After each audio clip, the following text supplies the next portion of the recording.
네, 밤사이 기온이 큰 폭으로 떨어지면서 세미 탄파가 기승을 부리고 있습니다. 바람도 불면서 낮에도 영하권에 머물 예정인데요. 새해인 첫날 내일은 오늘보다도 기온이 더 내려가서 추워지겠지만 대부분 지역에서 선명한 해돋이를 볼 수 있을 것으로 보입니다. 네, 이처럼 새해부터 강력한 한파가 기다리고 있는데요. 관련 내용들 맹소영 기상 칼럼니스트와 함께 이야기 나눠보겠습니다. 어서 오십시오. 예, 안녕하세요. 예, 안녕하십니까. 2025년의 마지막 날 좀 모두에게 포근했으면 좋겠는데 오늘 출근길부터 좀 바람은 찼습니다. 오늘 아침 출근하실 때 서울 같은 경우에는 한 영하 5도 선에서 출발을 했는데 보통 이제 낮이 되면은 해가 뜨면서 기온이 오르기 마련이죠. 지금 기온은 계속 떨어지고 있습니다. 지금 한 영하 7도 선까지 기온이 떨어져 있는 상태고 체감 온도는 이보다 더 낮습니다. 영하 11.7도. 계속 날씨는 추워집니다. 경기 북부 지역과 강원 내륙 산강, 경북 북동 산간 지역을 중심으로 지금 한파주의보가 내려진 상태입니다. 특히 산간 지역으로는 한파주의보보다도 그 이제 단계가 더 심한 경보가 내려져 있는 상황인데 기온은 계속해서 내림세를 보일 것으로 보이기 때문에 이번 주 금요일 그리고 토요일 아침에도 기온이 오른다고는 하지만 사실상 느끼는 추위는 거의 비슷합니다. 그렇기 때문에 한파주의보가 더 많은 지역으로 확대될 가능성이 굉장히 높습니다. 오늘 대부분 지역이죠. 대부분 지역이 영하 5도 아래로 떨어진 상황이고 이 앞서 말씀드렸던 한파주의보가 내려진 지역으로 실제 기온으로는 영하 10도 아래로 떨어졌지만 바람이 워낙 강하게 불기 때문에 거의 중부 대부분 지역은 영하 10도 아래의 그 체감 추위를 경험을 했습니다. 특히 서울 같은 경우에도 이제 공식적인 관측 지점이라고 하는 것은 연합뉴스가 위치한 이 종로구 쪽을 관측 지점으로 하기는 하는데 은평구 같은 경우에는 기온이 더 떨어졌습니다. 영하 8도 선. 그러니까 이 오늘 날씨보다도 내일과 모레 훨씬 더 춥기 때문에 보온에 각별히 신경을 쓰셔야 되겠습니다. 지금 바람 얘기하셨잖아요. 바람도 그러면 많이 부는 겁니까? 바람 많이 붑니다. 지금 순간적인 바람이 초속 15m 정도라고 하면은 우리가 태풍이 왔을 때 느낄 수 있는 그런 순간적인 바람. 다만 이 바람은 선풍기 바람처럼 이게 골고루 평균적으로 부는 것이 아니라 이제 정시를 관측을 기준으로 했을 때 직전에 10분 동안 불었던 바람을 평균을 한 겁니다. 그래서 뭐 초속 15m, 시속으로 환산을 하면 한 55km. 우리가 자동차를 운전을 할 때 나풍이 불지 않는다라는 전제하에 차문을 열고 갑작스럽게 이제 가속 페달을 한 55km로 가속 페달을 눌렀을 때 우리가 순간적으로 느낄 수 있는 그 바람이 순간적으로 이제 불 수 있는 건데요. 보통은 초속 한 1m 정도의 바람이 체감 온도를 한 1, 2도 정도 끌어내리는 게 일반적입니다. 근데 지금 같은 경우에는 실제 바람보다 체감 온도가 그만큼 더 많이 떨어진다라고 하는 것은 이 바람도 바람이지만 공기 자체가 굉장히 차갑기 때문에 우리 몸에서 빼앗아가는 그런 열 손실이 지금 굉장히 좀 높습니다. 바람은 점점 더 강해질 겁니다. 특히 해안과 이제 바닷가를 중심으로 바람이 더 강해질 경우에는 단순히 우리가 보온에서 춥다라는 개념보다는 이제 바람으로 인한 강풍으로 인한 시설물 피해가 야기되기 때문에 주의를 또 하셔야 되겠고요. 그리고 이맘때 한파와 함께 같이 찾아오는 게 또 건조주의보입니다. 이 강한 바람이 산맥을 타고 넘게 됐을 때는 이 공기 자체 원래 자체도 대륙에서 확장을 하기 때문에 차기도 차지만 건조한데 산맥을 한번 더 하고 넘으면 더 건조해지거든요. 지금 강원 동해안과 영남 지역 내륙 깊숙이까지 건조특보가 확대되고 있는 그런 상황입니다. 연말연시 맞아서 전국 단위의 이동을 하시는 분들이 많아지는 데다가 바람까지 강하게 불고 또 산에서 해돋이 해넘이를 보시는 분들 같은 경우에는 산 같은 경우에 또 불이 나지 않도록 각별한 대비를 좀 하셔야 될 것 같습니다. 말씀해 주신 것처럼 올해 마지막 날과 이제 내일인 새해 첫날 모두 강추위가 예상이 되다 보니까 해넘이 해돋이 보러 가시는 분들 특히나 좀 유의할 부분이 있을 것 같거든요. 그 부분 조금 더 구체적으로 좀 짚어볼까요? 아무래도 좀 보온에 각별히 좀 신경을 써야 됩니다. 아무래도 이제 공기 자체도 차갑기도 하지만 강한 바람으로 인해서 굉장히 몸에서 손실되는 어떤 체온이라든지 열 손실이 굉장히 크기 때문에 또 해넘이 해돋이를 또 보기 위해서는 많은 분들 일찍 가서 기다리시지 않습니까? 그러니까 오랜 시간, 장기간 또 가장 기온이 낮은 그런 시간대에서요. 보통은 하루 중에 기온이 가장 낮게 책정되는 그 시간대를 보면은요 해 뜨기 직전입니다. 근데 그 뜨는 해를 보기 위해서 다들 오랜 시간 동안 바깥에 머무르고 있기 때문에 상당 기간 열을 손실하는 그런 이제 것 때문에 위험이 굉장히 높습니다. 그래서 너무 좀 무리하시지 마시고 체온 조절의 능력이 좀 약한 뭐 어린이들이라든지 어르신들 굳이 해돋이나 해넘이를 야외에서 그대로 이제 찬 공기에 노출된 상태에서 보는 건 저는 좀 바람직하지는 않다라고 생각이 들거든요. 그래서 좀 적정하게 개인적인 어떤 건강 상태 상태들을 좀 파악을 하셔서 좀 보온에 각별히 신경을 쓰시고요. 옷을 입으실더라도 얇은 옷을 여러 겹 입으면은 그냥 따뜻하겠구나가 아니라 이 옷과 옷 사이에 얇은 공기층이 형성이 되면서 보온 효과가 훨씬 더 탁월합니다. 네. 그리고 뭐 추울 때 장갑 끼고 목도리나 뭐 모자 쓰라는 거 일반적으로 생각하긴 하지만 요런 이 모자나 목도리나 장갑을 하는 요 부위들이 열 손실이 가장 크고 외부의 찬바람과의 접촉을 최대한 차단을 하면 할수록 우리의 체온 손실이 떨어지는 걸 최대한 막을 수가 있습니다. 그래서 바깥에 장시간 있으신 분들 같은 경우에는 이제 이런 위에 보온에 각별히 좀 신경을 쓰시는 게 좋을 것 같고요.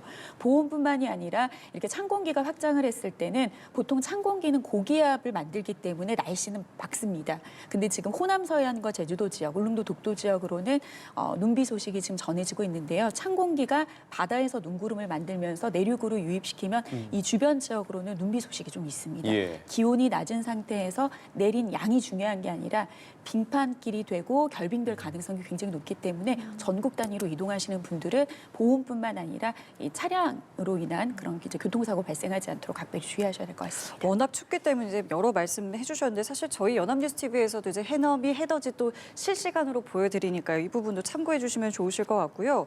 근데 이제 앞서 제가 이제 속보로 전해드릴 때 그래도 이번에 해넘이 해돋이가 잘 보인다라는 이제 보도를 해드렸는데 이게 잘 보인다라는 게 뭐 어느 정도 잘 보인다는 겁니까? 저는 개인적으로 겨울철에 찬 공기가 확장할 때 추운 날씨는 추워서 싫기는 하지만 예. 하늘 색깔은 제일 이쁩니다. 아, 그럼 그렇죠. 갔을 때 실제로 볼 수도 있다는 거죠? 그렇죠. 근데 보통 지금 앞서 말씀드린 것처럼 이제 바다 주변에서 해를 뜬데 서해안 지역 같은 경우에는 이 찬 공기가 상대적으로 따뜻한 그 서해 바다 위를 맞닥뜨리게 됐을 때는 강한 눈구름이 형성이 됩니다. 근데 보통은 비나 눈을 가진 구름들은 높은 구름들이 아니라 낮은 구름이거든요. 근데 우리가 지평선과 가까운 그리고 수평선과 가까운 그 해넘이와 해돋이를 보기 위해서 낮은 구름이 꼈을 때는 좀 구름 사이로 보기가 힘들 수도 그쵸. 있는데 예. 특히 이제 같은 지역이다 하더라도 서해안 지역에 계신 분들 같은 경우에 좀 해넘이나 해돋이를 보는 게 좀 어려울 수는 있습니다. 하지만 동쪽 지역으로 가신다라고 하면 물론 울릉도 독도는 조금 힘듭니다. 하지만 동해안 지역을 중심으로 해돋이를 보러 가시는 분들은 굉장히 선명한 해를 볼 수 있을 정도로 날씨, 하늘 상태는 좋기는 하지만 그만큼 구름을 만들지 않을 정도의 밀어내는 이 찬 공기가 한반도 전체를 지금 강타하고 있는 상황이기 때문에 날씨는 춥다. 요 두 가지 포인트를 잘 보시면 될 것 같습니다. 그만큼 보온에 좀 신경을 쓰셔야 할 것 같은데 앞서 언급해 주신 부분이에요. 지금 올겨울에 기습 한파가 계속 반복이 되고 있지 않겠습니까? 대체로 좀 포근하다가 갑자기 이렇게 추워지면서 더 춥게 느껴지는 것 같은데 이렇게 기습 한파가 반복이 되는 이유가 뭡니까? 아무래도 전반적인 대기의 불안정이 굉장히 커지고 있는 거죠. 그러니까 과거 같은 경우에는 이제 늦가을부터 서서히 찬 공기가 유입이 되면서 우리가 어느 정도 추위에 좀 적응이 될 그 시점쯤에 이제 강한 추위, 보통 한 1월 중순 이후부터는 이제 강력한 이제 완전하게 찬 공기의 그런 이제 성격의 공기들의 영향을 받게 되면은 한겨울을 나게 되고요. 그리고 서서히 이제 이 공기가 물러가고 점차 남쪽에서 따뜻한 공기가 유입이 되면 우리는 봄을 맞이하는 거거든요. 근데 지금은 지구 온난화로 인해서 사실 3개월 동안의 긴 텀을 통해서 봄, 여름, 가을, 겨울이라는 계절적인 기후를 느끼는 패턴이 아니라 하루 사이에 봄과 겨울을 넘나드는 그런 날씨들이 나타나고 있다는 게 어떻게 보면은 지구 온난화로 초래된 극단적인 날씨라고 볼 수가 있습니다. 그러니까 기상청 같은 경우에도 올 겨울의 장기 기상 전망에서는 3개월 동안의 전반적인 날씨는 좀 비교적 포근한 날씨로 보고는 있습니다. 근데 예. 그것을 우리가 그러면 이 겨울은 한파가 없이 비교적 따뜻하겠구나라고 보는 것이 아니라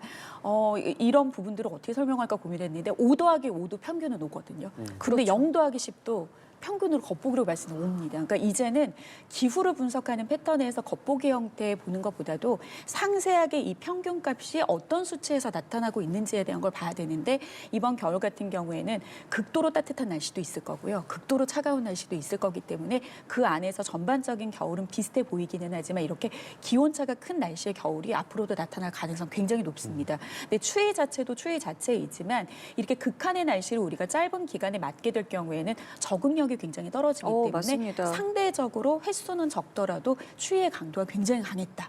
올 겨울은 굉장히 추웠다. 이런 기억으로 남을 가능성이 굉장히 높습니다. 그러니까 이게 사실 저희가 폭염 때도 굉장히 건강에 대해서 이제 염려하고 주의를 당부하는 말씀들을 많이 드리는데 말씀하신 것처럼 한파도 건강에 굉장히 취약하잖아요. 어떤 것들을 좀 조심해야 되는 겁니까? 아무래도 이제 한파, 겨울 이제 질병관리청은 12월 1일부터 예. 이제 응급 감시 체계에서 이런 한파로 인해서 추위로 인해서 어떤 인체에 어떤 피해가 나타나는 한랭 질환자들을 카운트를 하기 시작을 합니다.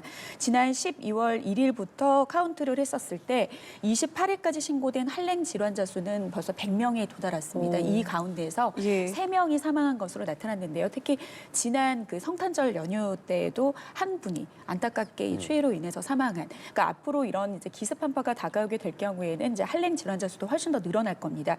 근데 한랭 질환이 추위의 직접적인 이제 원인으로 인체에 어떤 피해가 되는데 대부분 93.7%의 한랭 질환자의 원인을 살펴봤더니 저체온증입니다. 그리고 또 연령대를 살펴보니까 65세 이상의 어르신들이 대부분을 차지했습니다. 거의 한 70% 정도. 근데 네. 반대로 이런 증상들과 그리고 시간대 같은 경우에도 앞서 말씀드렸지만 해가 뜨고 난 다음부터 가장 기온이 낮은 시간대가 굉장히 많이 밀집되어 있었거든요. 예. 그러면 한랭 질환을 예방하기 위해서는 요 시간대에 각별히 보온에 주의를 한다든지 아니면은 건강에 취약한 어르신들 같은 경우는 이때 야외 활동을 가급적 줄인다든지 이런 것들을 좀 고려하시면은 한랭 질환에 대한 피해를 좀 줄일 수 있을 거라 생각이 들고요.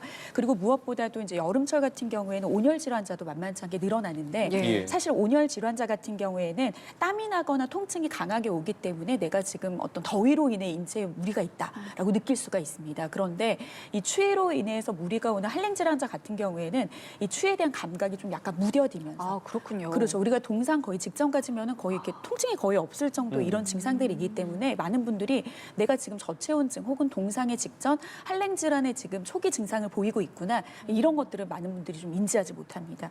그래서 판단력이 떨어져서 대응이 다소 늦어질 가능성이 있기 때문에 예. 좀 이렇게 갑작스럽게 기온이 떨어졌을 때 예. 그리고 장기간 추위가 이어졌을 때는 내 몸의 신체 변화에 대해서 좀 더 민감하게 좀 반응을 하셔서 대비를 하시는 게 좋을 것 같습니다. 겨울과 여름 또 한파 폭염과 관련해서 다뤄봤는데 얼마 전 기상청이 발표한 우리나라 113년 기후변화 분석 보고서에 따르면 여름이 25일이 길어지고 겨울이 지금 22일이 사라졌습니다. 사실 수치상으로만 보면 겨울이 점점 짧아지고 있다 이렇게 봐야겠습니까? 많은 분들이 질문을 하십니다. 예. 지구온난화인데 왜 이렇게 춥냐? 지구온난화 아닌 거 아니에요? 이런 질문을 굉장히 좀 많이 하시거든요. 예. 그러니까 어떻게 보면 지구온난화의 역설이라고도 할 수 있는데 기상청이 과거 113년을 분석을 했을 때 과거와 현재의 비교라고 하는 것은 과거는 1912년부터 1940년의 30년 자료 그리고 이제 최근이라고 하면 1995년부터 2024년의 최근의 30년과 과거의 30년을 비교했더니 여름의 일수는 25일 정도 길어졌고 겨울은 22일 정도 짧아졌다고 나타났습니다. 그러니까 예. 전반적으로 대기의 흐름 자체가 좀 더운 기세가 더 강하고 이제 따뜻한 이제 기세가 더 강해진다라고 있는 거는 맞지만 겨울이 사라진다라고 하는 것이 한파가 사라지는 거는 아닌 거거든요. 그러니까 앞서 말씀을 드린 것처럼 짧아진 겨울 속 안에서 변동폭이 큰 그 상황 안에서 겨울 한파는 언제든지 찾아올 수 있습니다. 왜냐하면 이번과 같은 지금 한파특보가 내려진 이번은 지난번에 한파특보와는 기간이 조금 특징이 좀 다른 게요. 지금까지 발효됐던 한파특보 같은 경우에는 전날보다 기온이 10도 이상 떨어졌을 때 발효됐던 한파였습니다. 근데 이번 한파는요. 영하 12도 이하인 상태가 최소 이틀 이상 이어질 것으로 보이는 지역 그리고 한파 경보 같은 경우에는 영하 15도 이하 이상. 그러니까 지금 한파특보가 내려진 지역들은 최소 이틀 이상 이 한파가 훨씬 더 지속적으로 강하게 갈 것이다라고 발표를 한 거거든요. 그러니까 지금 이런 짧아진 겨울 속에 강한 한파라고 하는 걸 보냐면 남북의 따뜻하고 더운 공기의 그 경계선들이 굉장히 출렁이기 시작을 합니다. 한번 이렇게 뚫리기 시작한 찬 공기가 우리나라에 왔을 때 지속적으로 오래 갈 수 있는 형태로 나타나기 때문에 전반적인 겨울은 짧아지긴 했으나 한 번 추위가 찾아왔을 때 굉장히 막강한 추위로 전반적인 평균값이 떨어질 수 있다라는 자료로 좀 분석을 하면 좋을 것 같습니다. 이 기후 변화를 이렇게 들어보니까 새삼 좀 놀라게 되는데 강수량과 관련한 데이터도 있습니까? 맞습니다. 지금 평균적인 강수량은 좀 줄어들었는데 좀 더 자세하게 자세하게 들어봤을 때 겨울철 강수량의 변화가 뭐 크지 않거나 감소하는 경향이었습니다. 그러면 겨울 같은 경우에는 비보다는 뭐 눈의 연계가 그렇죠. 됐을 수 있고요. 그럼 예. 양이 줄었네라고 볼 수 있는데 강수 일수를 살펴봤더니 감소하는 경향이 더 뚜렷하게 줄어들었습니다. 그럼 예. 당연히 적게 오고 총량도 줄었구나라고 생각을 할 수 있는데 좀 더 자세하게 들여다보면은 자주 조금씩 오던 것들이 한 번에 많이 오는 형태로 기후 변화로 인해서 이 패턴 자체가 굉장히 바뀌었습니다. 그러니까 그 말은 폭설이나 폭우 같은 극단적인 상황들이 더 잦아지는데 최근 들어서 바다의 해수면 온도가 굉장히 높게 상승을 하고 있거든요. 그러니까 겨울철 같은 경우에 높은 바다가 이렇게 오랫동안 유지되고 있으면 이번처럼 찬 공기가 강하게 내려왔을 때 특히 이제 우리나라는 지형적인 영향으로 상대적으로 따뜻한 바다와 찬 공기가 대립하는 과정에서 서해상에서 만들어지는 그런 해기차의 구름들로 많은 양의 눈구름을 형성시킬 수가 있습니다. 그렇기 때문에 과거의 강수량 자체와 강수 일수 자체의 분석을 했을 때 한 번 오더라도 많은 양의 형태로 오는 그런 이제 패턴으로 변했기 때문에 아무래도 대응하는 그런 체계들도 이 113년 동안에 분석했던 기상청의 자료를 통해서 대응하는 어떤 시스템의 좀 변화도 필요해 보입니다. 알겠습니다. 끝으로 올겨울 날씨 전망까지 좀 부탁드리겠습니다. 일단 이번 추위는 아주 오래 갑니다. 토요일 낮까지. 최근 들어서 한파가 주기적으로 찾아오기는 했습니다만 그래도 오래 가지는 못했거든요. 거의 한파특보가 하루 이상 지속된 적은 거의 없었습니다. 근데 이번 같은 경우에는 지금 영하 12도 아래로 기온이 떨어지는 구역들이 중부지방을 중심으로 더 많이 확대됩니다. 서울 같은 경우에도 내일 아침 최저기온 영하 11도인데 체감온도 영하 15도까지 떨어집니다. 낮 기온 영하 4도인데 체감온도 영하 9도입니다. 그러니까 한낮에도 영하 10도의 추위를 새해 첫날부터 맞이를 할 거고요. 그리고 금요일 같은 경우에도 아침 최저 기온 영하 12도, 체감 추위 12도. 그 말은 바람은 좀 잦아든다라는 그러네요. 말이기는 하지만 예. 공기 자체의 차가움은 여전히 차갑다. 그리고 낮 기온도 영하 4도에서 체감온도 영하 7도니까 여전히 금요일까지도 춥고요. 그리고 토요일 오전에도 뭐 영하 14도의 추운 날씨가 여전히 이어지긴 하겠지만 그래도 낮에는 눈에 띄게 기온이 많이 오릅니다. 대부분 지역 영상권을 회복을 하겠고 좀 주 후반 다음 주까지는 이제 일반적인 이번 주의 날씨보다 훨씬 확연히 낮은 날씨가 이어질 가능성이 높고요. 그리고 남은 1월과 2월 동안에도 이렇게 변동성이 큰 날씨가 나타날 가능성 굉장히 높습니다. 아울러서 우리나라에서 가장 추운 날씨는 이제 1월부터 본격적으로 시작이 되기 때문에 앞으로는 계속해서 추위에 대한 준비, 대비를 단단히 하셔야 될 것 같습니다. 알겠습니다. 오늘 말씀 여기까지 함께하겠습니다. 맹소영 기상 칼럼 리스트였습니다. 말씀 감사합니다. 고맙습니다.